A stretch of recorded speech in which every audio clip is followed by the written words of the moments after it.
Tony Rotherham. He is a professional actor, performer, historian, and a professional portrayer of Robin Hood as part of his lifestyle. So, Tony, how are you and how are you doing? Good, yeah, good. I'm good. You know, I'm keeping myself busy. This weather is great.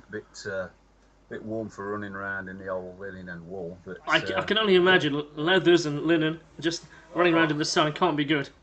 it's unbelievable, man. It's unbelievable. You tend to drink your own weight in fluid just to get yourself hydrated. Really important. A lot of people forget to drink plenty in the hot weather, They do, and yeah. then in sunstroke and heat stroke, and no, keep yourself hydrated. You know, plenty of fluids inside you, and don't keep drinking cold drinks because they make matters worse. Yeah, they Uh, start to chill down your organs. Your organs tend to that's right. constrict They and not lower your move, not core flow things temperature. properly. Yeah, they lower your core temperature. But the point is, I mean, like if you want to feel the benefit, have a cup of tea or a cup of coffee, something warm, because that builds your body temperature up, so it kind of equalises the outside temperature. That's why I drink a lot of coffee in places like in the Middle East. You know, Okay. when I was out there, it was the same. You'd be stopping every half hour or so, and somebody would get the pot on, drinking coffee and so on, just to Keep keep you you going. cool. But It's mate, like you say you've been to the Middle East. Is that a more recent thing? Is that something you do more often? oh, no. It's when I was doing my degree, my PhD, my final dissertation. This was well, I mean, the title of it was enough. It was the socio and economic ramifications of the Crusades on the 20th century Holy Land. All right. Yeah. Because I heard you had like So a yes, PhD in history, drama, and art. So how does that apply to? I Do they haven't all got a play in together? PhD. I haven't got a PhD in drama and art. I've got degrees in drama and art, not Okay, PhD. I've got a sorry. PhD in history. I must have misread. That's the thing, But that was my final dissertation, and yeah, I was out there for about I don't know, 4 months, Okay. traveling the old Pilgrim Trail from the Alexandria in Egypt right up the coast, past Arsuf, Ascalon, Tripoli, right the way down into Odessa and down towards Jerusalem. Wow. So yeah, just talking to people. Did it a bit differently. Hired two guides to take me. I think this is back 1982, 83, something like that. And I paid them both about 120 quid. They were over the moon. That was the most money they'd ever seen, I bet. you Yeah. know. And yeah, they stuck with me throughout the whole journey. The journey took about 2 months, really, Okay. travelling. They were on camels, I was on horseback. Did it a bit differently because I wanted to prove something about it. What was that? So I wore mail, you know, Oh, you were chainmail. Okay. but £60 a mail on my back, padding underneath with a Templar surcoat on. I had a lance and a shield. And I yeah. can't imagine that was comfortable or cool. It wasn't comfortable, and it certainly wasn't cool. I nearly died, actually, to be honest with you. Oh, what If it happened? wasn't for these two guys that were with me. I was drinking and drinking and drinking, but as soon as I was drinking it, it was coming out of my pores. I was sweating it out. Right. So I thought, okay, and I got on the horse one day, just fell straight off. I woke up in a hospital, and what they'd done is they'd stripped me of all this kit, and they dug this pit, and they put like goat skins in it, and they'd soaked the goat skins, and they laid me in it and covered me over, and it was to cool me down. Yeah, so I nearly died, Wow. but I Is did that it. like is that like to rehydrate the body? What was the process of that? Do you think? It was just to cool me. Oh, that was just plenty of water. And no, of course, when I got into the hospital, I had a drip in the arm, with it just to bring me, get me fluid level back up. But nasty. Woke up, had a right headache. I Well, bet. I that can that imagine. headache lasted for 4 days. So Yeah. what was going through your So mind when you woke up? It was like, where am I? What's going on? yeah, I was completely confused. Didn't know where I was. Didn't know who I was. It's like if you can imagine the worst hangover in the world. Yeah, and then you kind of multiply it by 10. That's what it's like. That's what it feels like. And yeah, it wasn't clever. It was, I nearly died, but still, I didn't, and I did what I needed to do when I got back, and it's great. Oh, I'm still in contact with one of the guys. Oh, cool. It's so good when you find friendship in quite those kind of circumstances, and it carries throughout the entire Yeah, life. it did, and I mean, he always sends me an email at Christmas and on my birthday just to see how I am, and Good. contact him that way. Of course, I ain't got Facebook, but it's nice. It's nice, and he's a great lad. He's a great lad. And as I said, if it weren't for these two guys, I'd be dead now. But it was all part and parcel of what I was doing at the time. And really, along with that, when I was, blimey, that was 1982. Of course, I've been fascinated with the story of Robin Hood and Yeah. So medieval tell me life where and that comes from, because like say. I guess you are. I guess for many people, you are the living embodiment of Robin Hood's character. I mean, so what is it that at a young age, drew you to his character and his ideals, and obviously has now led you effectively to live his life now today to be the historian that you are? How did that come to be? I can show you. You can show me. And it's all down to this. It's all down to this guy, isn't it? Look. Oh, is that the Rubber Green one? That's Richard Green. Yeah. Richard Green, that's it. That's Richard Green. Totally captivated by the stories when I saw it. And of course, they weren't the original stories. It was my brother who introduced me to the original ballads because I didn't understand them. Yeah, I saw you mention the word ballad. So what's the difference, say, between a ballad, a legend, and a story? Well, a ballad it is literally just a story. But because most of the history we've got of Robin Hood is based on the original ballads, that's how people remember him. I mean, Robin Hood and the Monk, Robin Hood and the Potter, Robin Hood and the Guy of Gisborne. These are all the original stories. But what people forget is that everybody looks on Robin Hood as the squeaky clean hero with his little green hat and his tights and his long bow, and and he's the leader of this outlaw gang, and he robs the rich and gives to the poor. Great, brilliant stories, absolutely brilliant stories. All the Robin Hood films and television programs have been based on that. And it's brilliant. You can't knock it. Superb. Nottinghamshire hero, not just Nottinghamshire, of course. Yorkshire. Yorkshire hero, Warwickshire hero, Derbyshire hero. We've got each county, especially within the Midlands, has got their own Robin Hood story. You can. There's plenty of them out there.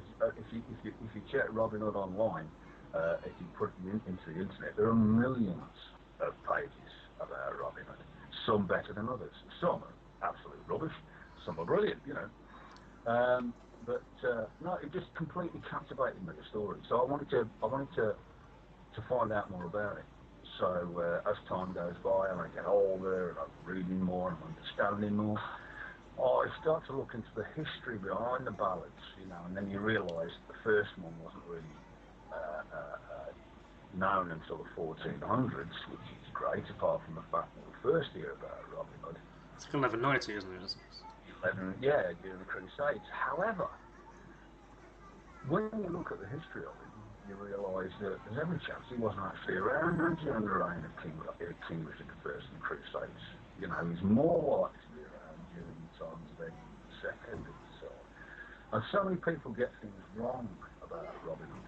Like, everybody says he wears Lincoln green. Lincoln green was never a colour, it was a material. The colour was completely different. In fact, the colour was it was red. Lincoln green was actually red. It was the material that was called Lincoln green or Lincoln grain. Oh, okay. G-R-I-Y-N-E. A lot of people get that mistake. And I always, whenever you see him in the films and television series, he's always expert with a long bow and he's expert with a sword. It was more of a short bow, shouldn't it have been? History tells you something different. To start with, if you think of a sword, even a basic sword during the medieval period, especially the early medieval period, where did you get one from? Did you rob it off somebody? I doubt that very much. Because what use would it have been to? Couldn't have used it. It would only been any good to sell. But of course, swords were like calling cards. They were very, very individual. Yes, they were, yeah. these higher status swords. You know, so you wouldn't. It'd be no good to him. He couldn't sell it. So what would he do? Keep it? Would he learn how to use a sword? I doubt it very much. He's living in the forest, or so everybody thinks. You know, he's like, where's he going to practice? Who's he going to fight with? Do you know what I mean? Yeah. A sword was a status symbol. Plus the fact it's 3 feet of steel. You try wearing one of those in a forest and you're running around and things banging around by your side and you're tripping up over it. They get in the way. You know, they get in the way. You wouldn't have had a sword. The longbow, another great one. I often talk about this at Pagan Pride, obviously. Oh, yours. That's where we know each other from initially, I guess. Yeah, absolutely, yeah. How long is it now? 8, 7, 8 years? Is it 8? This year will be 9, I think. 9 years, yeah. Well, you know, I started off with the first one, so I've You been, did, yeah. You know, I was like, course, hey, how you doing? of course, people think people talk about Robin Hood like he's this great wood spirit. He wasn't at all. In fact, what he was a Roman Catholic. You know. So it always fascinates me when people say, but what about all those forest spirits? And what about Herne the Hunter? Herne the Hunter didn't appear in the Robin Hood story until the 1980s. People forget that. So he was a character created more recently from fictional books and stuff, or fictional stories. He came in. Richard Carpenter wrote Herne the Hunter into the Robin Hood Sherwood series, originally with Michael Pride, and then of course with Jason Connery. Yes. And there again, you open a great, massive can of worms when you're talking about something as simple as that, you know, because people say, oh, well, I preferred Michael, or I preferred Jason, and, you know, suddenly you're in an argument about who was the best Robin Hood. Well, I can tell you who the best Robin Hood was. It was Richard Green. He set a standard that everybody else can only ever emulate. Kind of achieve. Yeah. Because let's face it, Kristian, everybody of my age, everybody of my generation, and I'm in my 50s now, they remember Richard Green. He was there. It's like a Doctor Who thing, isn't it? Everybody's got their own doctor. Apart from the fact that people forget, all the actors only ever play one character. He's always the doctor, not different doctors. No, he's just a different portrayal of the character.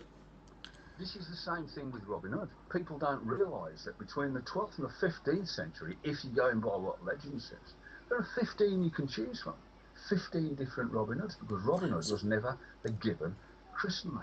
It was assumed a criminal alias. I was going to say, is it then more of it? Is it an alias that people then picked up and then used as a character name? Is it kind of way of anonymity? Well, think about it like this: when you see the Robin Hood stories, you always hear about Little John, Will Scarlet, Much, Marion, and Friar Tuck. These are the main principal characters of the story. Yeah. However, Maid Marian and Friar Tuck don't even belong there. They didn't come in until the end of the 14th, 15th century. So, you know, what are they doing there? These are things added. The whole point about the Robin Hood story is it changes as time goes on. Characters are introduced, characters are taken away. For instance, ever since the Robin Hood Principle, well, in fact, ever since Robin Hood Sherwood, there's been a Saracen character involved. That's right, yeah. You've got Mark Ryan, excellent actor, played Nazir. And then, of course, you've got Morgan Freeman. Yeah, Morgan Freeman took over, yeah. Azim and so on and so on. And suddenly he's been introduced. You saw it in that god-awful BBC series with Jonas Armstrong. And, of course, you know, and this is something that has been introduced because the story has to change. However... Is that to keep it interesting? Is that to keep it kind of culturally okay right now? It's like when people look on Much. People think Much is he's like the simpleton. He's Robin Hood's kind of stepbrother, and he's a kid and everything. And when you see him on in the series and so on, he's always that kind of a bumbling. He's a little bit slow, but simple. But in the original ballads, he wasn't. He was very smart, very intelligent. And, you know, he was something to be contended with in the actual outlaw gang. Again, there's something else. Everybody thinks that Robin Hood is the greatest archer, you know, but in the original ballad of Robin Hood and the Monk, that's completely different. It's completely wrong because in Robin Hood and the Monk, Robin Hood decides to go to St Mary's, which was the local church, to go and confess his sins. And Little John goes with him to keep him out of trouble. And they're having a a bit of a shooting game as they go along, and Little John beats him again and again and again and again. So much so that like, they have a bet on it, and Little John wins and Robin Hood doesn't. So he slaps Little John across the face. This is when Little John leaves the gang because he says he's had enough of it. So it's not the first time Robin Hood has done this. You know, obviously this is something that's been happening quite a lot. So Little John leaves, and then of course Robin Hood gets captured, and then he expects the rest of the outlaws to go and bail him out. Of course they do, which is why I tell people, when you're reading the legends of Robin Hood, don't look on Robin Hood as the hero, look on him as the catalyst to the story, because the story is really about people around him. It's about everybody else around him. It's what they're doing, how they sort things out. You know, just a different way of looking at things. It is. You know, and if people were to do that more, they'd realise that Robin Hood isn't actually the hero. He's really the antagonist. He's the one that causes the trouble. He's the one that shoots his mouth off and drops everybody else in it. He's the one that is going to go. He's the loose cannon, basically. He's the loose cannon. He was never this hero in the early days. In fact, he was more like the mischievous imp of nursery rhyme. Only with back in the early days, if children were misbehaving, they were threatened with Robin Hood. If you don't behave, we'll take you into the forest and leave you for Robin Hood. I mean, you know, this is how things change. It's exactly the same with any other heroic characters that you can think of anywhere in the world. I mean, you look on people like in America, for instance, like Frank and Jesse James. They've got this heroic status. They were bank robbers and murderers. Yeah, they do. Ned Kelly, you know, in Australia, again, robbed people, killed them. You know, it wasn't. These weren't heroes. These were gutter criminals. Dick Turpin. He's a great one to look at. Dick Turpin. Yeah. He is the most untalented of all the highwaymen. You know, I mean, the history tells us that he was a butcher by trade, fell in with the wrong crowd. The wrong crowd being the Gregory gang. The eldest brother was Sam Gregory, who was in charge of the gang. Didn't even like Dick Turpin. You know, Dick Turpin, no good with a sword, absolutely useless shot.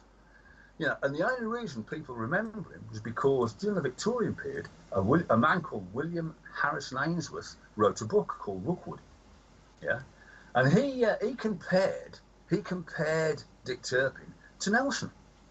You know, and it's a great story.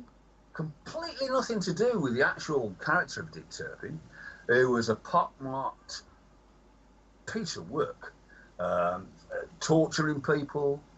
Didn't have a horse called Black Bess, never made that ride to York. That was about 100 years previous by a man called Neverson. You know, so this is how legends are formed. This is how they're built.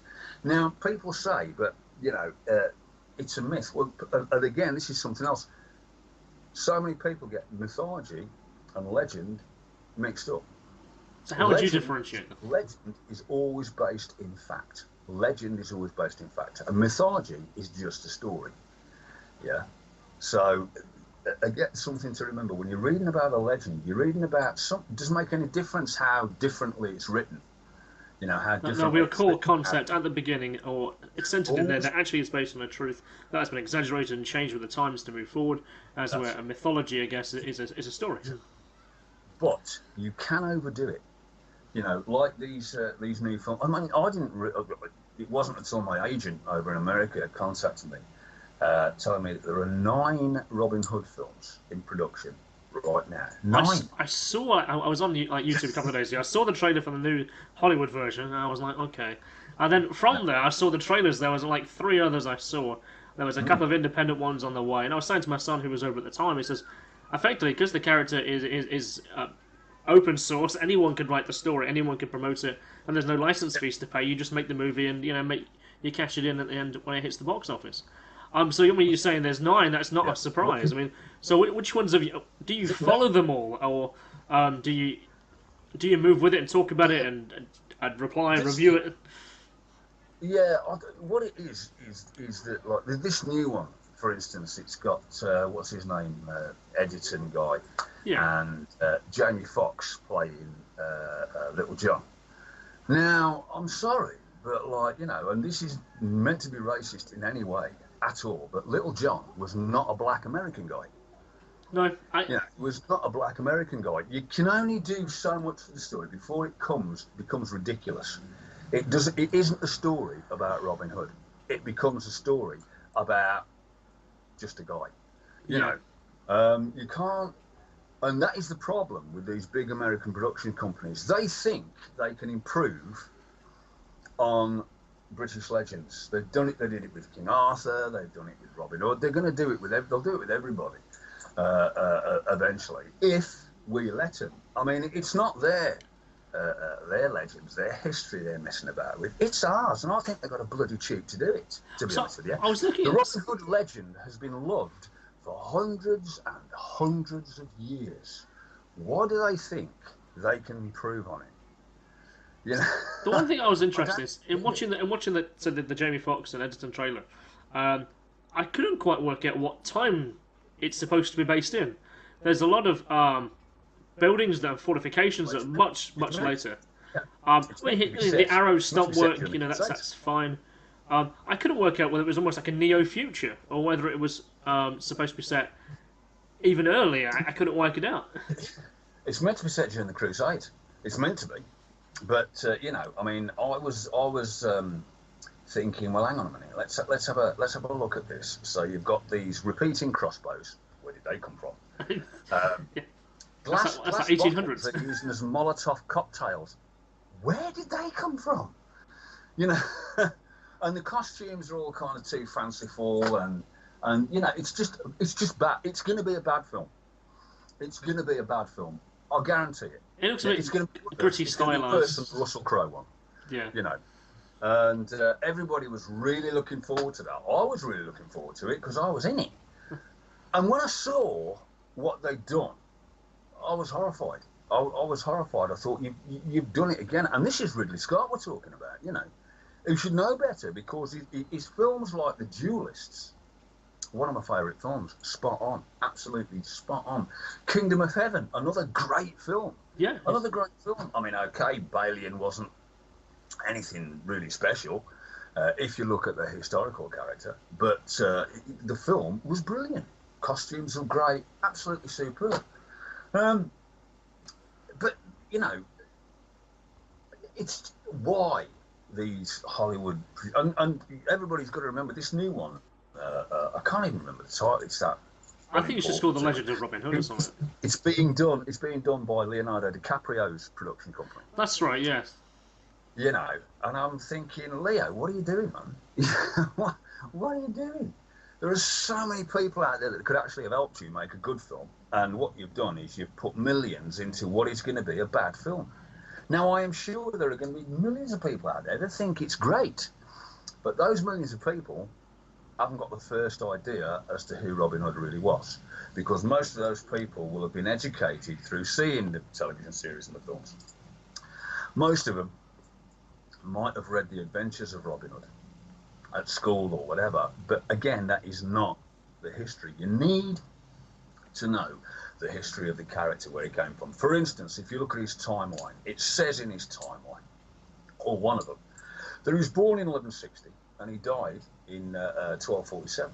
Now that put him in his 80s. However, the thing that really amuses me is if you go by that timeline, when he met Maid Marian, he was 35, she was 15.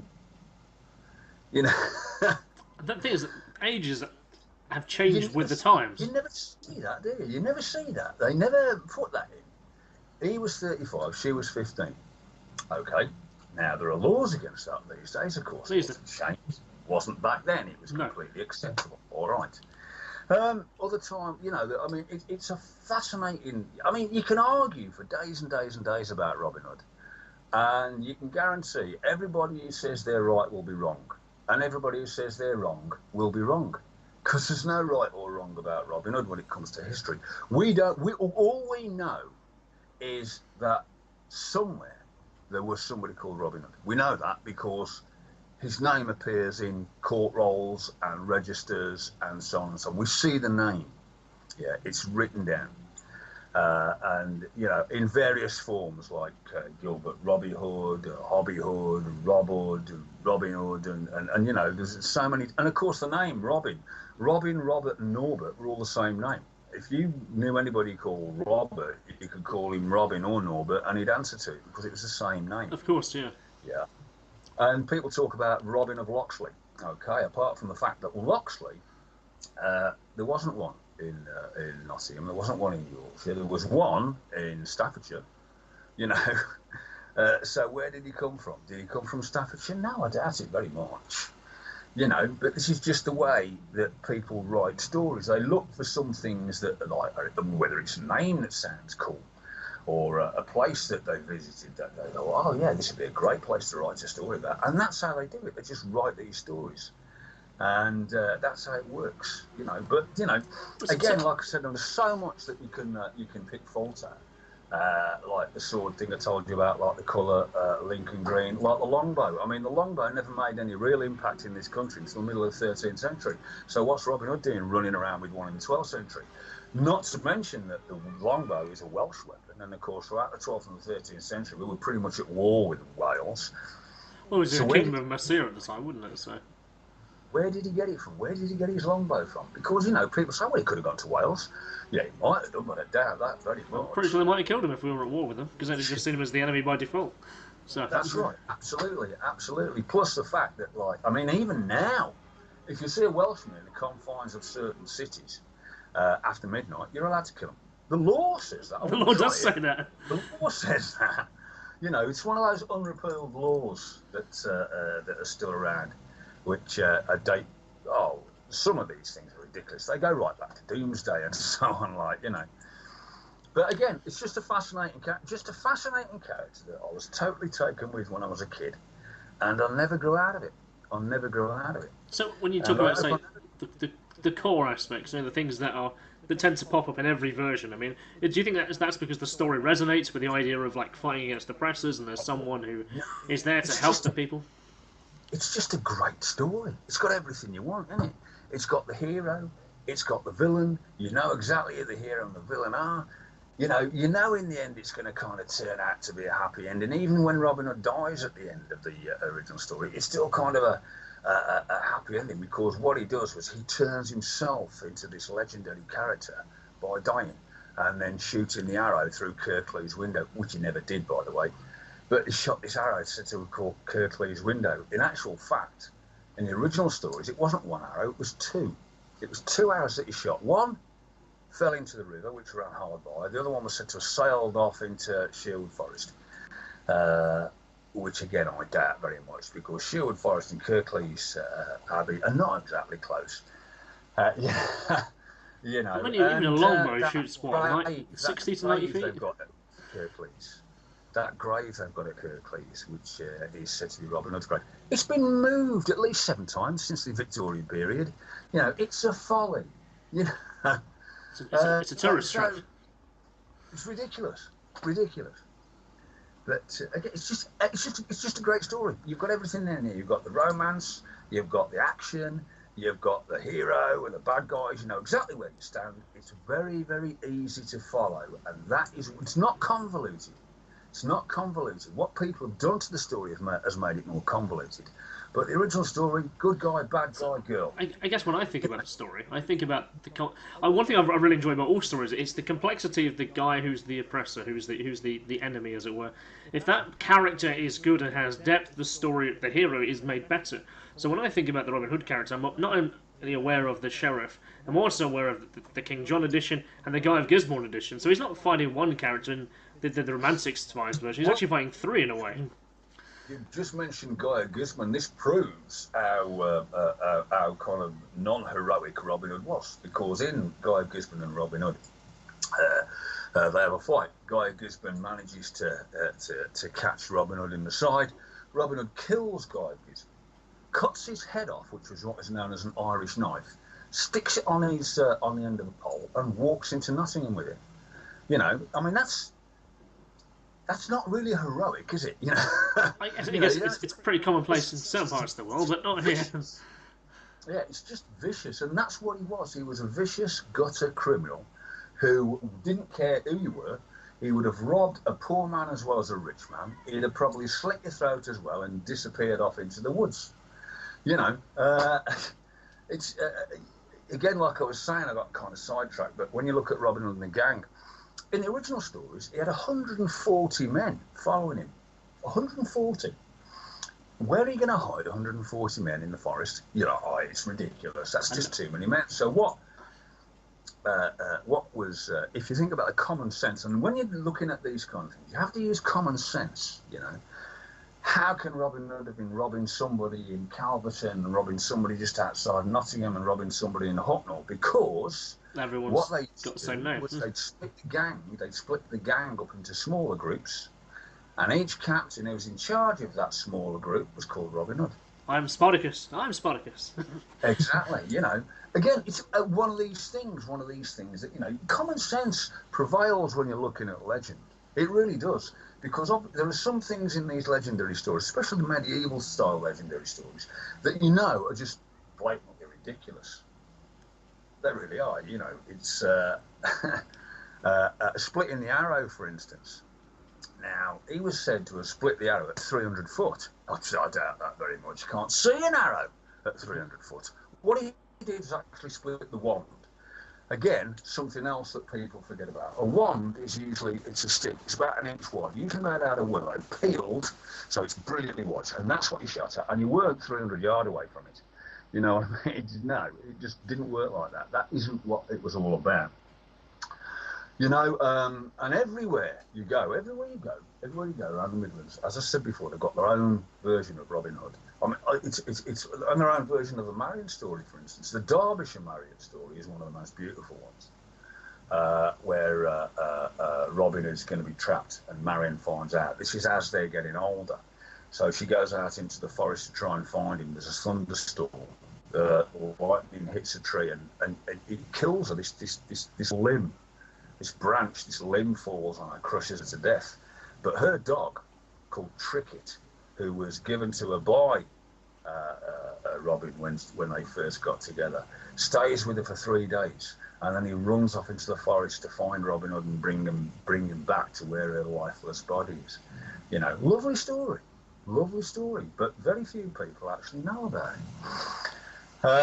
So when you look when you look at the movies, then the one version that I kind of like probably the best actually is Robin and Marion, because it's a much more subdued story. It's a much more delicate interplay. There's a real there's a story to be had between the complexity of the characters, and their interplay with each other is actually much more realistic.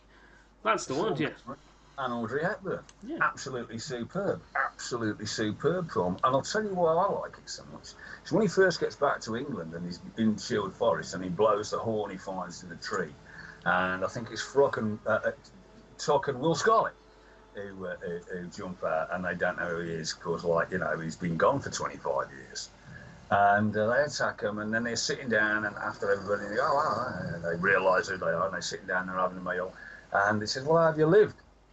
And they say, well, like the old ways, you know. He says, I'd go and Friar Tuck says, I'll go, played by, of course, Ronnie Barker. Brilliant casting. Goes there having this meal, and he says, I'd give service and collect for us, like, and will I be outside stealing the horses? And then he says, well, what do you do? Well, he says, well, I play all the old ballads and tell them all the old songs. And it's Sean Connery's character, Robin Hood, turns around and he says, yeah, but we didn't do them. You know, brilliant. What a stroke of genius. What a stroke of genius actually saying it in the film, because, and this is why I think it didn't do as well as other Robin Hood films, because it was too gritty, too dirty, you know, for the time.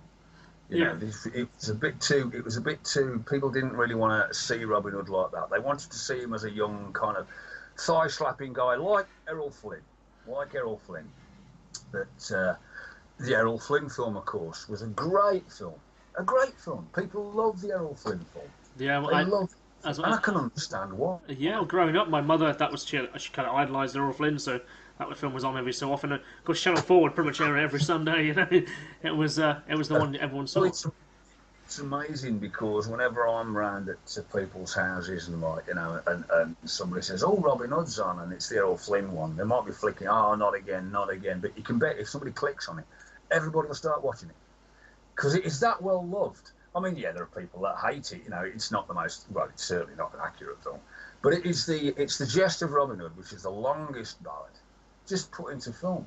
And, you know, I mean, I've got a copy. So many people I know have got copies. Well, I've got to have a copy, really. Excuse me. I've got to have a copy, really, because of what I do. But, you know, it's great. It is a really great film. And Errol Flynn, the consummate hero, and people go, "Oh, yeah, but in real life he was." I'm not interested about his real life, you know. I am interested in the film. You know, how he played Robin Hood, which was great, you know, absolutely spot on, legendary character, you know. So, yeah, so many things you can talk about Robin Hood, so many things you could, I mean, we could be here for days doing Of course, well, yeah. You know, there's a whole series of things you could do about Robin Hood, like all the various characters, where they came from, how they developed, and so on and so on. You want to think about that. And, you know, it's amazing. And of course, there are reenactment societies all over the country that do Robin Hood. You know, and I've travelled all over the world doing Robin Hood, literally doing Robin Hood. Yeah, because obviously, I know you've been lecturing for like 20, 25 years now on the subject. So. Yeah. I have, yeah, I have, yeah. And I get I get some wonderful letters from some of the students, kids as well as adults, that come through. It's like a friend of mine was going through a real hard time. When the Tales of Robin Hood was open, I was the education officer then. When he came in, I'd not known him. I didn't know him at the time, but we became friends like that. And he came in and he did the tour, and I took him for the indoor archery, and I explained about the archery, like, you know. And he, that was it. I thought, okay, fair enough, nice one, brilliant, you did really well. He left, and about 5 years later, he comes back, and he, of course, I was only freelance because I was only working there, you know, if they needed me or something. But I just happened to be in on the same day that he came in, and he came up to me and he thanked me so much, shook my hand. He says, "I took up archery after you." He says, "I was in a real bad place when I came in here, suffering with depression and so on and so on." He said, "So I joined a local archery club, and it really kind of helped me out, like, you know." Brilliant. Brilliant, superb, great. I'm only too happy to help like that. The kids who they make things for me, like, you know, I've got some wonderful pictures, some brilliant artwork that I've had for years. I'll never get rid of it. You know, I keep it all in a big file. And you know, it's just a shame Nottingham doesn't do more with it. I mean, yeah, you've got Aid who does his talks, and there who does his walking tours. They're okay. You've got the Legacy, which is run by Adam Greenwood. And is that the one that's actually now up by the castle? Yes. On the left, on the so it seems That's like a small little red frame shop. Seems a bit tucked out in the way, but I guess it's on the way to the castle. If you're a tourist, it's perfect. I haven't been in there as yet. So what's it about in there? If you come down out of the castle, if you're going up towards the castle, it's on your right. It's literally right outside the castle gate, right outside the castle gate. Run by Adam Greenwood, a tremendously nice fella.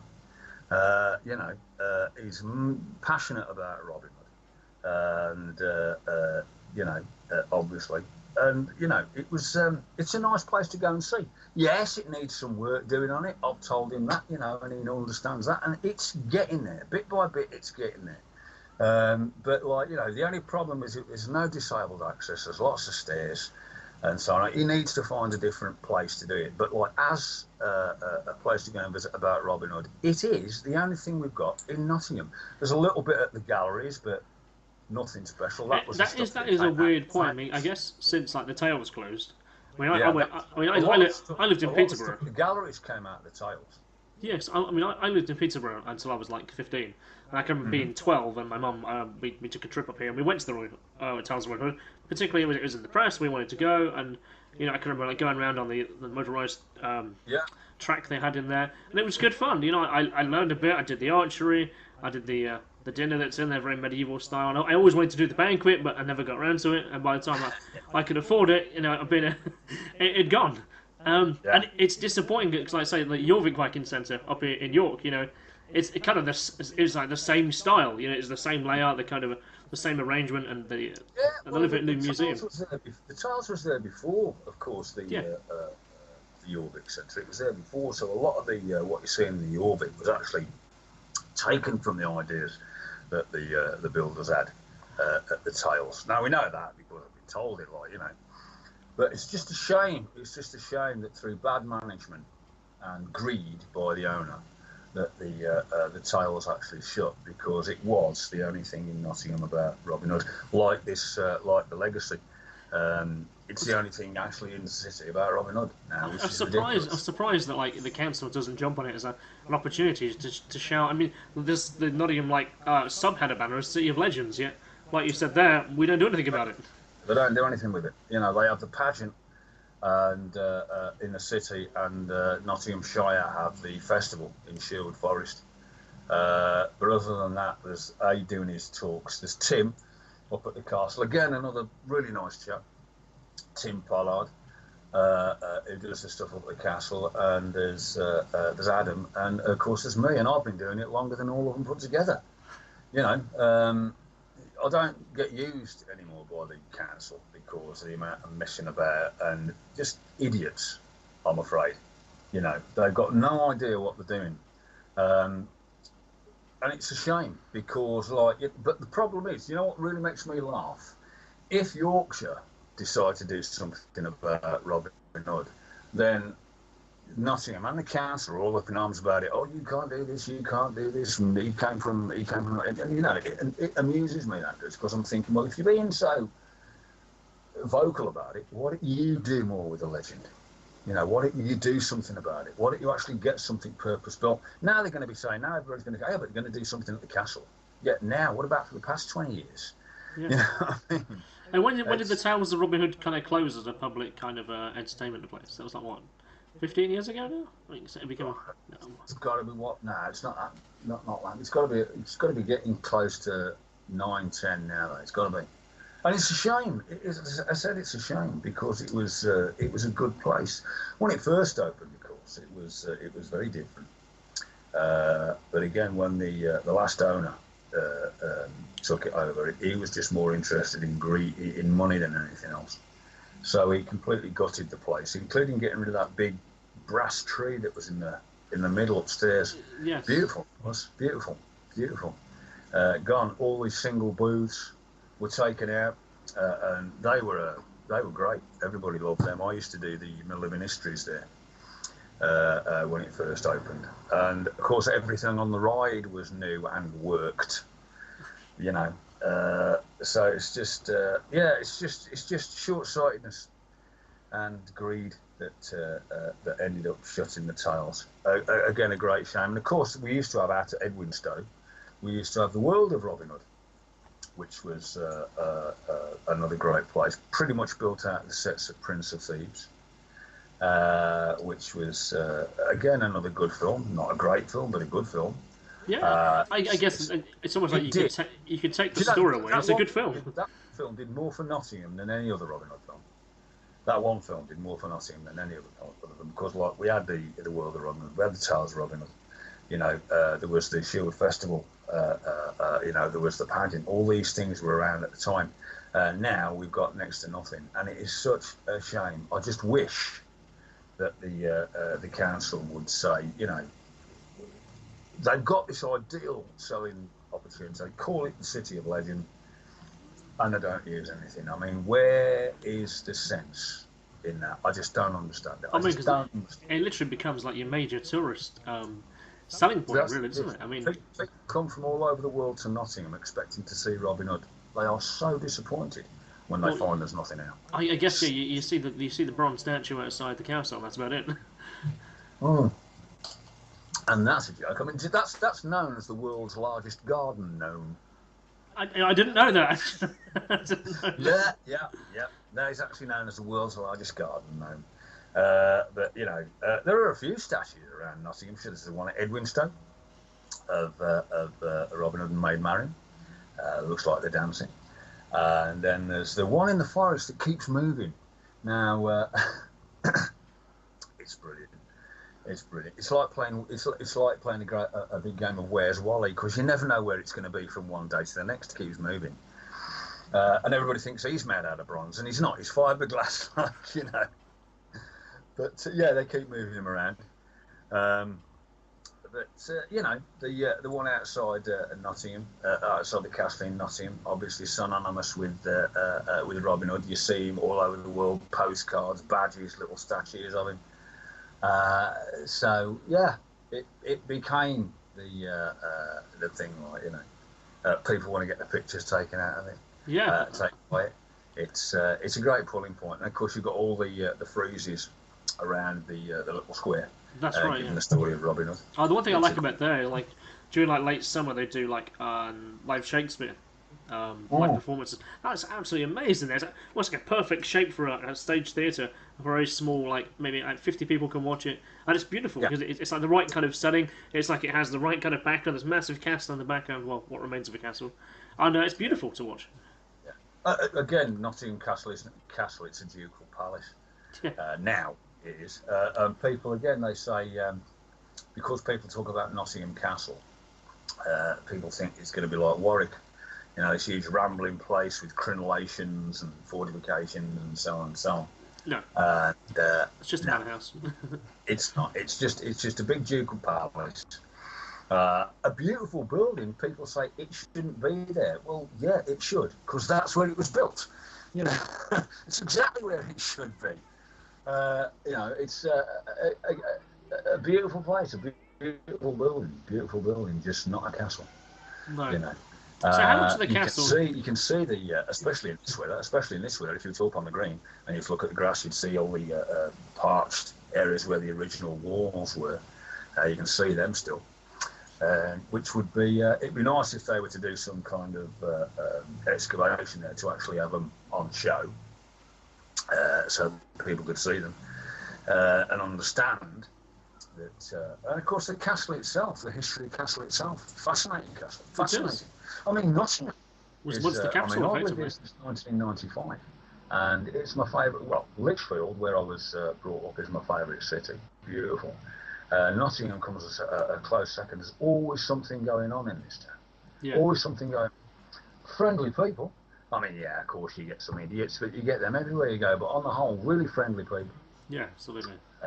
You know, you've got two beautiful theatres, and A few more there's than two. always something going on. It's a great place. I love Nottingham. Yeah, me too. There's a lot going on here. It's kind of like it's almost like the central hub of the country, and surprisingly, it's perhaps not more important than it kind of is. In a strange way. The most important thing to remember is we've got Never Neverland here. Me too. The Arboretum, of course. People, it's a lovely little story. When Peter Pan was being written, and what's his name, J.M. Barrie, was a reporter for the Nottingham Post. He used to go into the Arboretum and just make notes and write and so on and so on. And he based Neverland on the Arboretum. He did, yeah. So, you know, it's something else that, you know, they could make something of. They're not, you know. I don't even think there's a plaque, is there? That's all. No, there's nothing. There's nothing. Well, I only found that out by accident. You know. But again, it's another string that they could be using. You know, come and visit Neverland, and it will be brilliant. It will be brilliant. Yeah, but they don't, because they're too short-sighted. It's all about making money these days, I'm afraid. But still, we digress. We do. So I looked through your Facebook wall a couple of days ago in order to line up this talking stuff, and I saw you put an interesting post up where you put like being Robin Hood is my job, but being a pirate and highwayman is just a pleasure. Yeah, and I was like, that's exactly how I see you. You're a highwayman by looks and a pirate by life, but you actually are secretly Robin Hood in part of your day job. You know, so being a pirate, I see that you've always been a pirate. Is that right? Well, since 1978, when I was a young lad, it was the first pirate gig we did. Me and my mate Steve, we went to a school because they had this pirate weekend on, and we knew a little bit about real pirates like Blackbeard and so on. So, and we dressed as most Hollywood pirates dressed because we didn't know any better. And that was the first outing of the Sea Thieves. It was me and a friend of mine. That was it. Yeah, I You saw you know, got a little band going uh, on there. So tell me about the and Sea Thieves. and then of course it kind of grew, and we started doing a few. Then he went and lived in America, so like I just kept on doing little bits and pieces here, and then of course with the onset of various films, pirates films, and so on, suddenly there are other little groups like Black Flag and so on. But yeah, no, I've been doing it since 1970. I think it probably makes me the oldest pirate in England, to be honest with you, because I've been doing it longer than everybody else. All this reenactment, of course, all this stems from my brother Roland, who started me off. He was in the SEALs not many years ago, Sir George Lyle's Regiment of Foot, God bless him. And he did that for years, and then he became the chaplain general at SEAL Night, and then he retired because he had too much else on. And I just carried on. Doing it. So would you But say that just being one, a pirate, being Robin Hood, etc., are they a role play aspect to your life, or are they actually your lifestyle? How would you define that? my house is like a museum because of what I've been doing. I mean, I've of course I run Spirit of England. Well, I still do. Spirit of England Medieval Theatre Company. So I've got a complete all the props and sets. They're all in my house. They're all in my house. I've got a 3-bedroom house, and some days after I've done it, I can't even get to bed. I have to sleep on the settee because there's kit everywhere. You know, um, which is going to be great because my girlfriend's moving in soon, There's Sarah, yeah? and I've got to. Oh, yeah, Sarah, bless her. I've got to find somewhere to put her You stuff, you are and you are aware, okay? Being a stuff. lady, she will want to impress her ladyship stuff upon your house. You're gonna find yourself with a pink bathroom. You're gonna find yourself with slippers everywhere. You know. Nah, it's not happening. It's not happening. I've told her it's not happening. I will create you your own little girl cave. She's into gaming. She's one of these gamers. I'm not a computer man myself. I don't like computer games. I think they're all pointless, to be honest with you. I'd sooner read a book. Okay. But she's very into these computer games. What I say, Dark Souls, particularly. Yeah, very very hard title that is. I have it myself. Yeah, It's over there. but she does all kinds of things. I mean, she's here. She's here. She's upstairs. I'll give her a shout in a minute. She can tell you. I don't know what other one she does, but she does them. She plays these games, and she's kind of missing it because she hasn't got a PlayStation and things set up here. Ah, okay. Um, so, I said to her, I said, I'll get your room. So I've got to empty my armory, and I've got to put all that up into the attic. You have an And I've got armory, to turn okay? my Yeah, I armory know you into have the room. your house is full of stuff, but you have an armory. Yeah. Oh, yeah. It's full of pole weapons and axes and swords and daggers and shields and various bits of armor, and I've even got like modern day equipment in there for I'm doing the modern contemporary stuff that I do.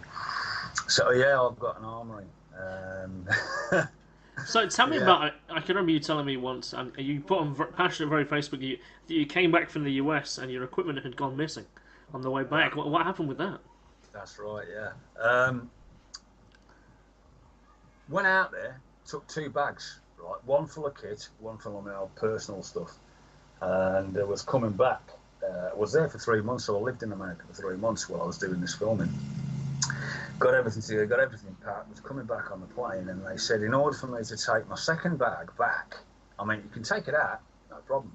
Taking it back, it was going to cost me like $300, which is about 200 and some odd What is quid. that? It's like kind of So like insurance, is it? Or what was their excuse for the charge? well, it was because it was excess baggage. Oh, really? That's what it was, yeah. So it was going to cost me that much because of the weight of it. Which was odd because it weighed exactly the same on the way out as it did coming back, but I had to pay for it on the return journey. I didn't quite understand that. So I was stopping with my agent, and she said, well, what I'll do is I'll keep it and send it back to you.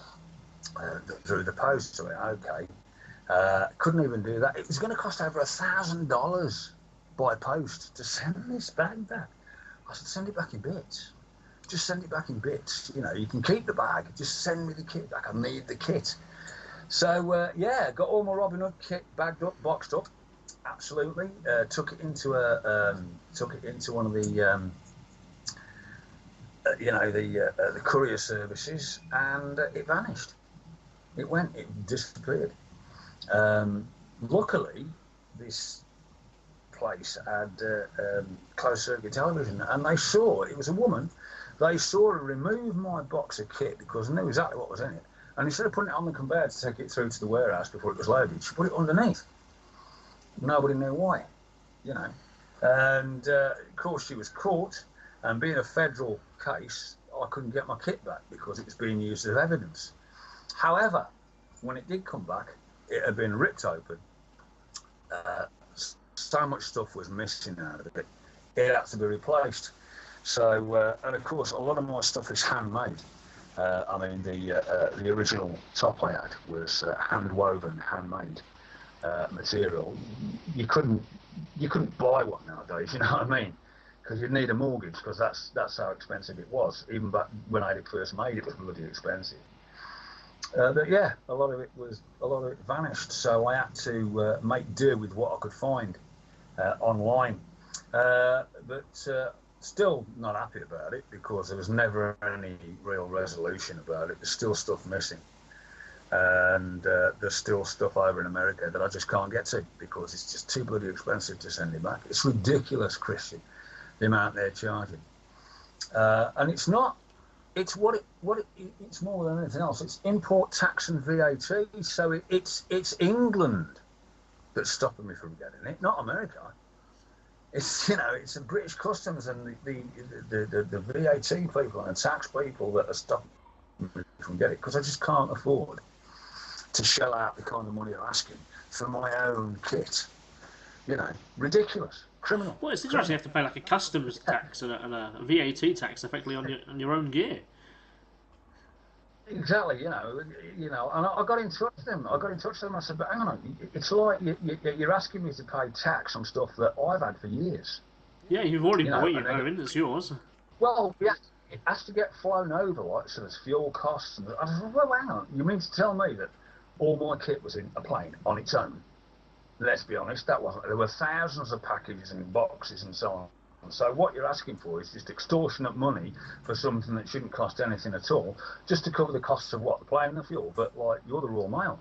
You've got your own planes. You've got your own fuel depots. So it isn't even that, is it? It's just greed, isn't it? It's just taxes and so on and so on. It all boils down to making money off people. You know, I mean, talk about Robin Hood. These bleeders in government are worse than Robin Hood ever was. But the thing is, they're honest about it. They'll tell you what they're taking. You know what I mean? Just really annoys me, mate. It really annoys me. I don't blame you. Courier services and the Royal Mail annoy me at the best of times, because they're useless. It's what happens when you make a business public. It's like the train service. Yeah. Ever since that exploded, it's been rubbish. Yeah. Royal Mail, rubbish. You know, I mean, there's I think there's 3 postmen that come down here. One of them is great, really nice, you know, old guy, glasses, always smile on his face, wears his shorts, summer or winter, and always knocks when you've got a handful of letters and so on, so you don't get them chewed up in the letterbox. Brilliant. But the others, there's one guy, he can't even bother to deliver down the street. He leaves them all at the top of the road. He'll post them all through one letterbox. This is Royal Mail for you. It's disgusting, mate. It's disgusting. You know, I've complained about it. Oh, well, we'll get on to that. That's a serious complaint, that is. I'm going, yeah, it's also illegal. You know, come on. Tampering with the mail, that's illegal. You can't do that.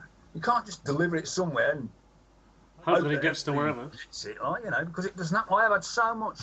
So, I mean, I've had, because of the mail, I have had letters that haven't been delivered, and the next thing you know, I'm getting a summons. And I'm thinking, well, hang on, what's this from? And I'm contacting the people, but I haven't even received the letter. But we posted it out and saying, yeah, but I haven't received it. You know, and then you find out that these clowns are just not doing the job that they're being paid to do. So, Well, you know, it's kind of weird. um, I actually would love to be a postman. I have no problem walking around doing stuff in the morning, hey, talking to people, saying hello. I think it'd be great. yeah, great. I mean, I always said the best job would be a street sweeper. You Yeah, know, you get your little patch. You get your little patch. All you got to do is sweep your little patch, and you can talk to people, have a cup of tea, be out in the outdoors. What a great job! yeah. You know, brilliant job. I'll be a road sweeper. I'd love it. Robin Hood road sweeping services. There you go. There's a business idea. There we are. That'll work. I'll tell you what. You can have that one, Kristian. I'll give you that one, mate. But yeah, so yeah, things are. But again, I mean, you complain till you're blue in the face. It isn't going to make any difference. People are still going to do what they do. Companies are still going to run the way they run, you know, and the government are still going to rob you. It's just the way it is. Yeah, the government's And doing I think that is why life is so hard at the moment. Man. I mean, it's people. There just isn't. People just haven't got the money they used to have because everything is going up in price. Everything is going up, apart from the wages, which aren't. No. You know, so people are suffering because of it, and it's a shame that, hey, you know, politics, I suppose. Yeah, the politics, the economic situation, yeah, it all feeds into itself. And the clowns we've got running the country at the moment, but, well, I'll tell you what, let's not get into that because I could, you know. No, yeah, we can be here all day on that one. Oh, man, politics and me. I mean, Facebook is a great one. If you want to know about politics, don't go on Facebook. No. Because Facebook politicians are the worst. Yeah, armchair politicians. It's almost like the armchair quarterbacks, as they call them in the US, the armchair managers, just talking about how they would run a football club much better than it. Well, if you did, you would do it. But yeah, armchair politicians who they want to choose a position in the fight, no matter what kind of barrier is the opposition. They'll just go full force at them, just because they have an opinion on something, and that could be anything from comedy to your gender, your equality, the height of an airplane in the sky. The things that everything bothers somebody, and that, unfortunately now social media has given everybody a voice, and that voice is amplified because everyone's annoyed as well. You know, everybody's got the right to speak. Not everybody's got the right to be heard. I'm sorry, but I don't believe it. Everybody's got the right to be heard. No, because the problem is the people that want you to hear them are usually idiots who don't know what they're talking about. They just confuse issues and make matters worse. So no, not everybody has got the right to be heard. You know, if I want to talk to politics, I'm going to talk to a politician. Yeah. I'm not going to talk to somebody on Facebook. It's like if you go to the dentist, you're not going to let a gardener deal with your teeth. You're going to talk to a dentist. Yeah. You know, they make me laugh. These politicians, these Facebook politicians do. And of course, when somebody who actually knows something about politics goes on there, they get shouted down by people saying, "But you don't know what you're talking about." Like, I'm going, seriously, what? You know. There was an interesting conversation I saw with Lavrov, who is the foreign minister for Russia. It was on our team. It was really interesting. He says the problem is with a lot of countries now is that they have such a young government, or the government rolls around so quickly that the ministers who actually deal with foreign countries don't change all the time. So unfortunately what happens is those people aren't educated in the things such as the treaties and the organisation of what's been said or what's the history between two different countries. So when they go in there, they know what to talk about because they know where things lie with those countries. Unfortunately now, you have countries are rolling in and out of the situations and people take over, there's revolutions all the time. But because of that, what's been spoke of before and what the current organisational level is astray. And then their own countries finding that. And I realise that's exactly what the situation like the US is right now really facing. Certainly ourselves and much of Europe. They don't know what the treaties are, what the organisations are between people. Everyone's shouting over certain things. And it's just a shouting mess. And that's why I think there's not much progression in terms of a sensible common sense agreements, because everyone really just wants to hoard everything for themselves. Well, that's it. Common sense, man. Common sense doesn't play a role in anything these days, I'm afraid. No. You know, it really doesn't, and it's a shame. But I always have to, I always have to like keep my fingers away from the keyboard these days when I'm looking at some of the stuff on Facebook. And it's not just Facebook though, is it? You see it everywhere, man. You see it everywhere. You do. I mean, it's like you look at the moment what's going on in America with Donald Trump and everything, and people saying he's going to be the best thing since sliced bread. Okay, fair enough if that's what you believe, but don't try and foist that opinion on me because it's not going to work. The guy's a businessman, a failed businessman at that, and he's obnoxious. You know, if you want a president who's obnoxious, he's going to put everybody's nose out of joint. Well done. I You've think got exactly what you wanted. I do think the more worrying thing, and not so much about Donald Trump and what his positions are, is No, what comes he's next. just a name I pulled out just as an Yeah, example. no, it's a good example, and the fact that you have a guy who really was so anti-establishment. He brought there on his own money. He got there and he got to power. And I guess he's dealing now with the politics of things that have been in there for lots of time. And Good point. It's like people saying when the general election comes around, we're going to vote the Conservatives out and we'll get Labour in. And I'm thinking, well, yeah, but do you really think things are going to change? Well, no, we had 12. I mean, I voted Labour when I was younger, but we had 12 years of Labour, and then they literally had to step out of government because they had no money left, and the situation was so dire. They actually went to the Queen and says, you know what, can you rule the country for us and go back to a royal system because it's so bad. And the Queen was like, no. And then we had to bring it. Didn't we fight a civil war over this? Yeah, it's just like, and people do forget that. I just think that people have got to realise that, say the parties do change, whoever gets in next has got all the mess to deal with that have been left by the government before. Yeah. And let's face it, we are in a mess right now. A mess. And in 4 years, you can't do it. I don't think. So when people say, yeah, but taxes are going to be dropped and so on, I'm going, no, they'll probably find it's going to go up. They're going to have to, because we've got to get back what we've lost. So it's going to be no different. You're probably going to be worse off. Yeah. With a different party than you are now. It's bad enough as it is, but it is. It's like that. It's like that old adage, man. It's true. Yeah. Better the devil you know. Yeah. Really, seriously, it really is true. As much as that that statement obviously is, it's going to be a bit of a bone of contention, But right now, if the government was to change, we're on our knees right now. I mean, do you want us to be flat on our backs? Yeah. It's the same with all this Brexit business. I think people have forgotten that now we're not getting the funding. A lot of the things that have been run by the government are having to be pulled because so much of them were done with European money. Yeah. So much of them. We've already lost. I think it's 35 billion in funding alone. That's where we're not going to get that from anywhere else. That came directly from Europe. We're not going to get it anywhere else. So now we're that much poorer because we haven't got it. I understand why people wanted to leave Europe.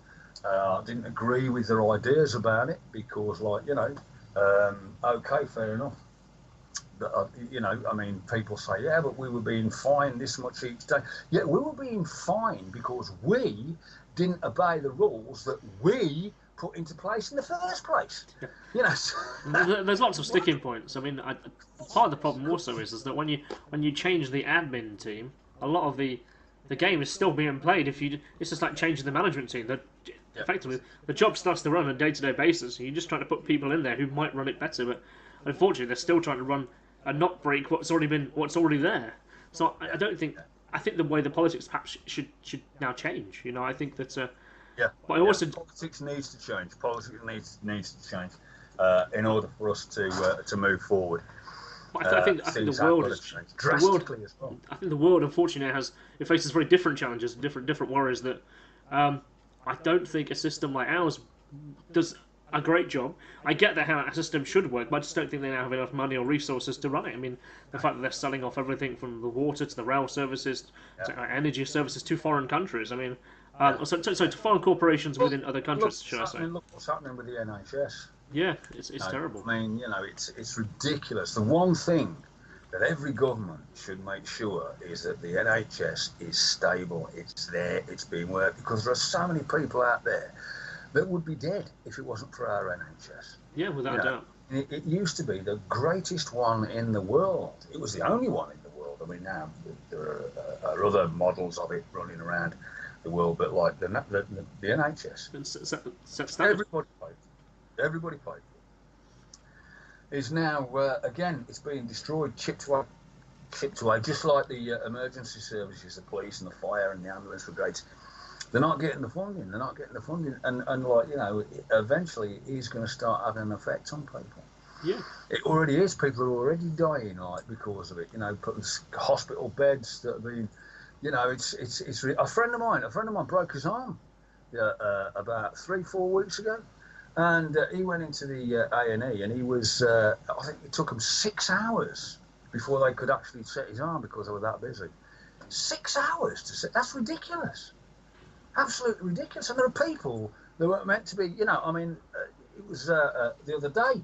A friend of mine contacted me, whose dad was going in for an operation, and he was actually on the operating table, and suddenly he was removed and put back into the ward because the surgeon was too busy, and he was on the table, anaesthetised everything. You know, how ridiculous is that? Yeah. You know, because and it's national health. It's because these people just don't get that, like, they're destroying something so important. Because most of these aren't with the national health. You know, the people that want to get rid of it are with private health. Of course they are. Yeah. You know what I mean? Well, they're certainly sat on their shareholder boards and they're with the private industry, and that's how they make their money. So they want to see those things chipped away. It's all down to money these days, Chris, and it shouldn't be. People's well-being, people's health should not be down to money. Money should never enter into it. No. You know, I mean, how much is a man's health worth? That's what you've got to ask yourself, you know. I mean, to me, mine is priceless. Yeah, so, it's for sure. When you look at your own health, it's the only one thing for absolutely know for sure is real. You know, you can't be sure of a God, you can't be sure of what's going to happen tomorrow, but you can be sure of who you are right now. Exactly. So the one person you really should be taking care of is yourself, your kids, you know, and the people around you, because it's the only thing you know for sure. So yeah. So, what have you got coming up anyway, Chris? Have you got anything interesting on the? You know what? So I have actually. I've got a few things that are lining up quite nicely actually. So my friend Kevin got in contact with me quite recently. He's a guy I didn't go to school with actually. We met via schools, and he's a long-term gamer. He's a guy who I would say he's got a few kids, you know, and he's always kind of stayed in a low-end job. No, but he's a very, very articulate, very knowledgeable guy who has lots of time for people and lots of time for himself and his family. So he's kind of like, I've coasted by, but you know, he's yearning for something. So he's formed a games company with the three other guys, and they're producing some games for the mobile phones and stuff. They're doing quite well, so they've brought me into that to do their marketing and public relations, do some coding and some management for them. So that's really quite an interesting opportunity for me. I've seen what the guys are up to. They're a bit disorganised. I've managed to straighten a few things out with them, and they're now on track with what they've got coming up. So the one thing I really wanted to do is just have honest conversations with people, and I think because it's a missing art, I find that I'm learning by way of myself. I'm being informed. I'm learning about things, but also I think there's a market out there for people who also want to listen, who also want to learn, who want to do things, and whether it be a podcast, a video cast, they could just watch it and go, I've got something from this, and whether that be like mirrored on the Joe Rogan model or the coast to coast is what I said. Unfortunately, the art of conversation is dying, and that of course is down to all too easy for one of these mobile phones. You know, it's all texting these days and emojis and stuff like that. I mean, I still write letters with a fountain pen. Man. You know, I was saying a fountain pen up on Facebook a couple of years ago. There were kids that didn't know what it was. Are you kidding me? Yeah. There's a weird point of that, and there's a lady who I've started to converse with. You know, she's just a customer at work, right? We got chatting, we got talking. And we're actually sharing emails, and it feels kind of retro. Yeah. It's just like, so it's just, but she writes really long emails, and obviously I respond the same way. And it's back and forth, you know. There's nothing romantic going on. Just a really interesting person to share a conversation with. But it's just like it feels like mid-90s, and I actually miss the pen pals I had when I was a teenager. I met this lady who lived in Canada. I've tried desperate to try and get in contact with again. I mean, I know she must have been 18 at the time. She must be in her 30s like I am now, perhaps a couple of kids or whatever. Love to get in contact with her because she was the one I shared pen friends with them, and we shared so much stuff back and forth, like what each country's money looks like, you know, what families are, and you develop a relationship. And I think that's a lost art. People no longer ask beyond the person. It's also when it's like the old pen pal thing. I mean, I was talking to somebody about that a while ago, and they said, "Oh, it still goes on, but it's all emails these days." Well, when I was at school, we used to get given a list of the people that you fancied talking to, and I got this Native American guy, Grey Wolf, Gary, Gary Grey Wolf, and Southern Cheyenne fella. And I started writing to him, and he was writing back, and we kept this going for years. And when I went out to America on my travels, I actually went to see him. And it was brilliant. It was absolutely brilliant. He showed me around. He introduced me to his people and his family. And, you know, we sat down, we talked. And you know, I mean, and I first started writing to him when I was about 8, I think, 9, something like that. Oh, wow. So it's been really good when you got together. We're still in contact. And, like, you know, that's what, over 40 years. So, you know, we're still in contact. And I've only ever seen him twice. You know what I mean? But I know his kids, I know his wife, and you know, his dad, God rest him, he's no longer with us, but I know his dad and his granddad, and you know, it was just really, and all because when I was a nipper, I wrote him a letter. That's it. That's all it took. Just writing a letter. Just first initial steps of communication has led to a lifelong friendship. Yeah, I mean nowadays people, even in the way that people interact with each other, just the initial onset, dating or whatever, or meeting people who are romantically interested, it's now all done by mobile phone apps because no one has the time to talk. You know, so do you like the look of this person? Yes or no? Swipe left or right? And it's like, wow, ring the person if you like them. As simple as that might seem, it just seems always like a bit alien. Actually, I love to talk to people. I love to converse with people, and it's weird because like I've met people, some just customers or whatever, and we have a really good bond, a really good chat. Or, you know, people you meet in town, it's like, do you want to come meet for a drink? And they instantly think you want to fuck them. Or rather than, no, I actually would like to have a conversation with you. I think you've got something interesting to say. I like the medallion you had around your neck. There's this lady I met about a year ago. She had a Zoroastrian sign on her chest. And I was like, that's really interesting. And I know a little bit about that culture, but I don't know much about it. You wear it as a religious symbol. Could you tell me more? And like her mum was so defensive, going, "Well, I just don't know. Come as well. Tell me about it." And it's just like, no one's ever done that before. Yeah. And I was just like, what? Yeah. It's amazing. It's amazing. You know what you can achieve simply by taking the time out to actually talk to people. Because let's face it, it doesn't make any difference where you are. It doesn't make any difference what trouble it is. You know, it's always resolved through talking. Yeah. And going back to what we were talking about a little while ago, that the political situation of the world, I mean, what happens is that keep it to talk, because if you have to go to war, effectively, if you have to go to fighting hands in the ground, what still has to happen at the end of it is, well, you have to cease it and have a conversation. So why not never get to that? Why not never get to that point and keep the conversation around the table in the first place? That's it. Yeah. You know, I always say that, like in this day and age, if politicians are talking about war, let them fight it. Yeah. Let them fight it. We'll give them a big ring, and the politicians of one country can get into a ring with the politicians of the country they want to argue with, and they can beat the snot out of each other and leave the poor bloke alone, like, and leave the poor innocent man on the street alone. It's not their kids that are going to war. You know that for sure. You know, I mean, back in the old medieval period, a lot of arguments and so on was usually settled with a duel, single combat and champions, like, you know. It would be great if that could. I can just, you know, it's.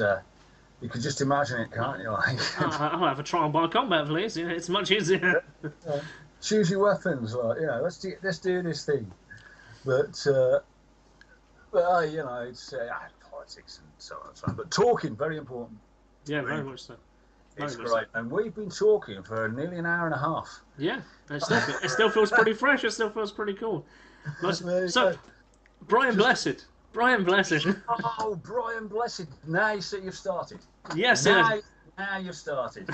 What can I tell you about Brian Blessed? All right, so what can you tell about Brian Blessed? So the one thing it makes me smile on a daily basis, I see you post a picture of Brian Blessed, and it always appears on my feed, and it's like, sometimes I go past, it's like, oh, not again, Tony. But other times, actually, you know what? He clearly has a bond with this guy. I know you guys have worked together many times in the past. Yeah, so what is it with Brian Blessed that draws you to, you know, to share to the world how important he is to you?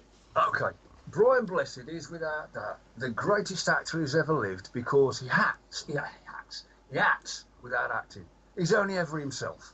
He can only ever be Brian Blessed. You know, when you see Brian Blessed on film, he's not going to be a quiet character. He's going to be massive.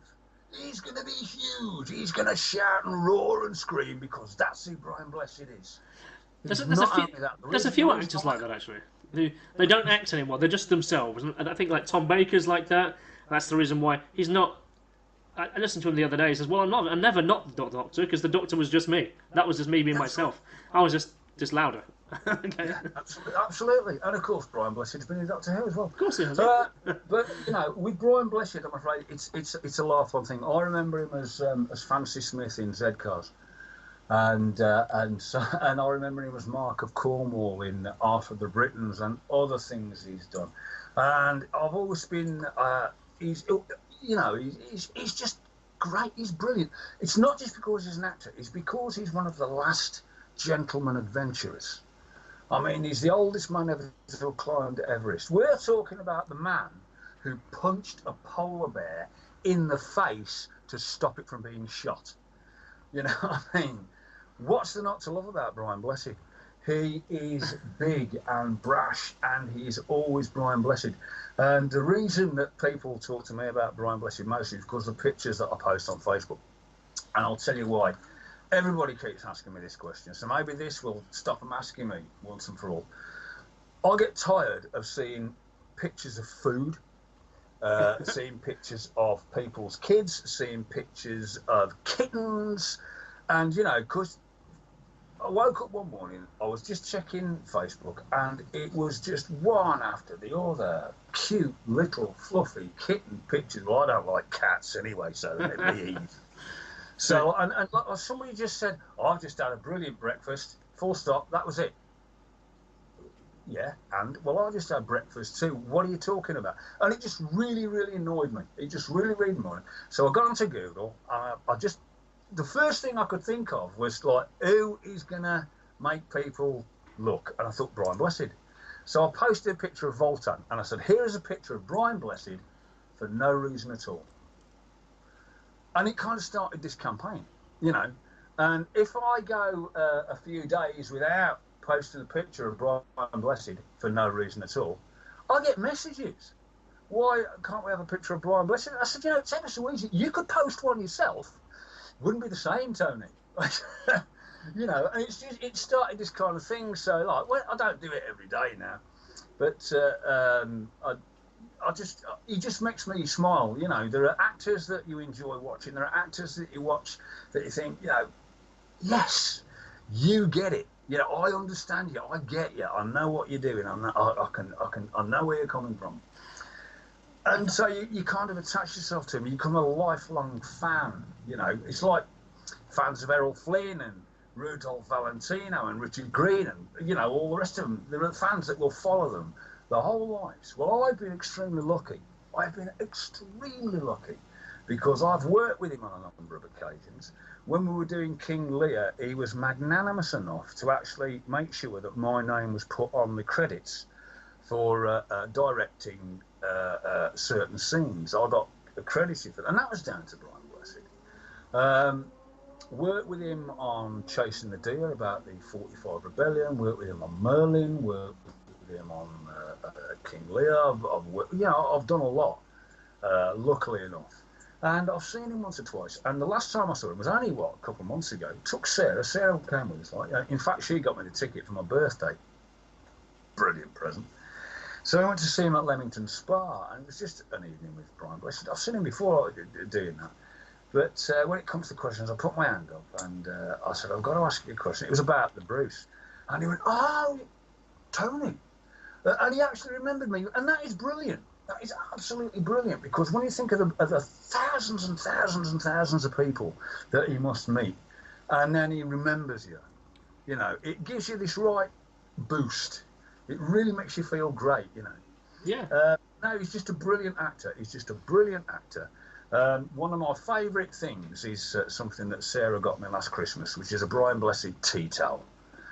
And not only that, but it's a very special tea towel because he's actually drawing a long bow on it. You know what I mean? So there's two links there. And, of course, he's been in Robin Hood films. He was Lord Loxley in Prince of Thieves, and he's in one of these new ones.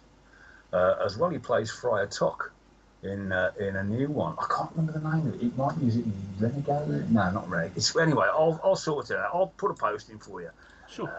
mate, and then you'll be able to see it. But this film looks to be quite interesting. And I will enjoy it because Brian Bless is in it. But if it's a rubbish film, I will say it's a rubbish film. You know, I've got the actors. When the actors are doing movies, they probably already have an inkling this movie's going to be shit. They already know. They've read the script and they go, yeah, whatever. They're paying me though. So. Yeah. So Brian Blessed, an amazing chap.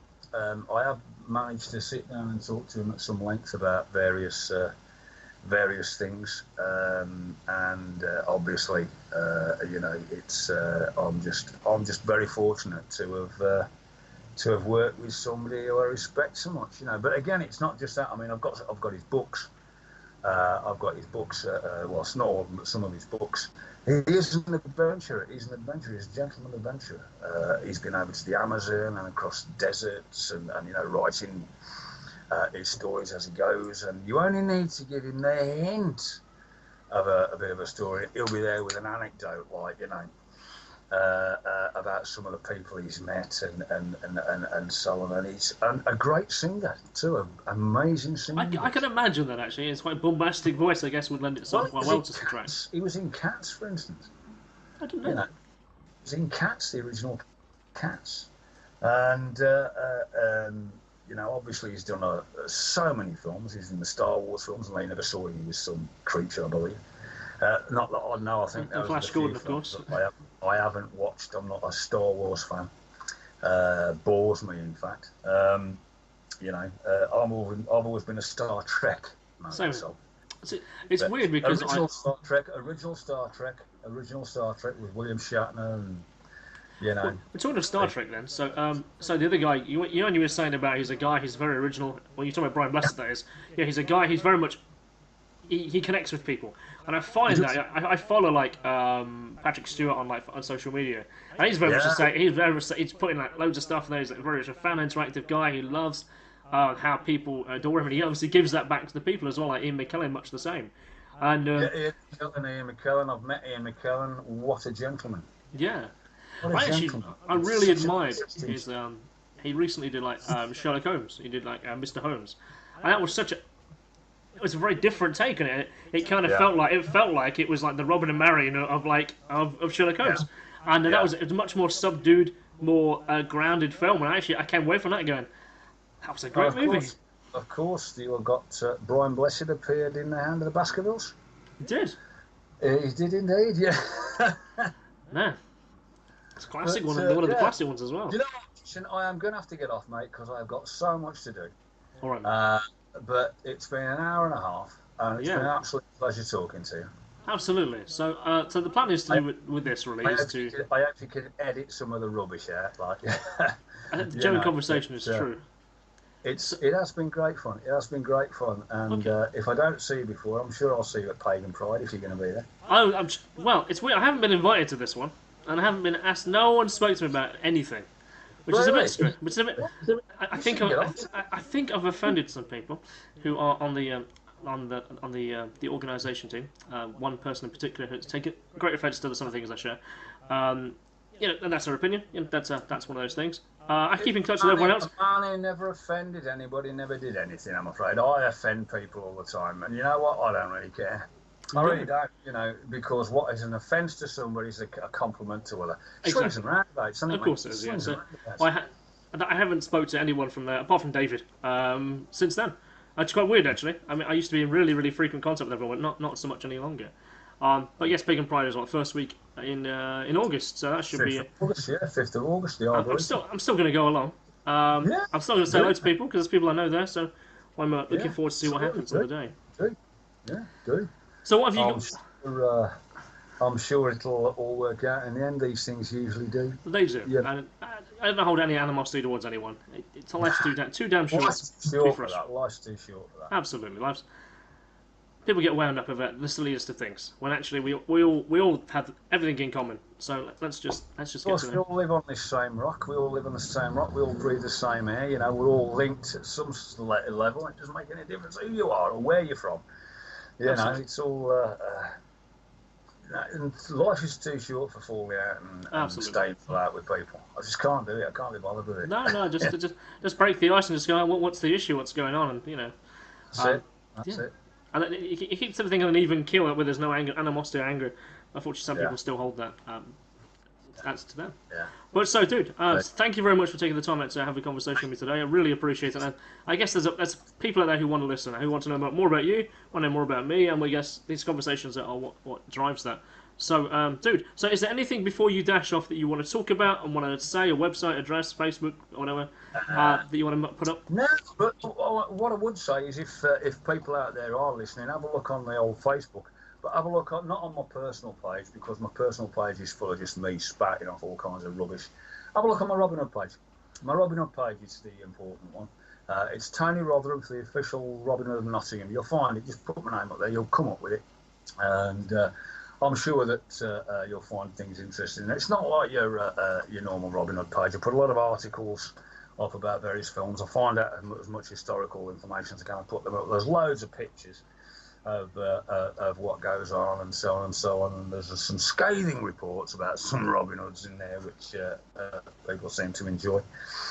I've got over 1,000 people following now, so it's always nice to have new people get in there that are interested in the subject. But other than that, no, mate, I can't think of anything at all. Apart from my website, have a look on the old Facebook page. That's the one. That's the one I'm interested in. Okay, this is TonyRotherham.co.uk, yeah? Sorry? Is that TonyRotherham.co.uk is my website, but it's a really old website. I am going to get a new one done, but like I said, the most important one to me is my Robin Hood Facebook page. Yeah, I guess it's the easiest place for people to follow. So. For obvious reasons, man. I mean, it's my job. Yeah. So anything that's going to get me a bit extra work, that's what I'm interested in, because I do like work and I can't stand being idle. So there you go, mate. Yeah. All right, thank you, Tony, and I'm sure we'll talk again at some point again in the future. You take care. Catch you later. Okay. If you enjoyed this conversation today, please hit up a like, please hit a subscribe. I really do appreciate it. It lets me know that I'm producing the kind of content that you want to listen to and that you want to watch. Until next we meet, when we continue exploring the curious.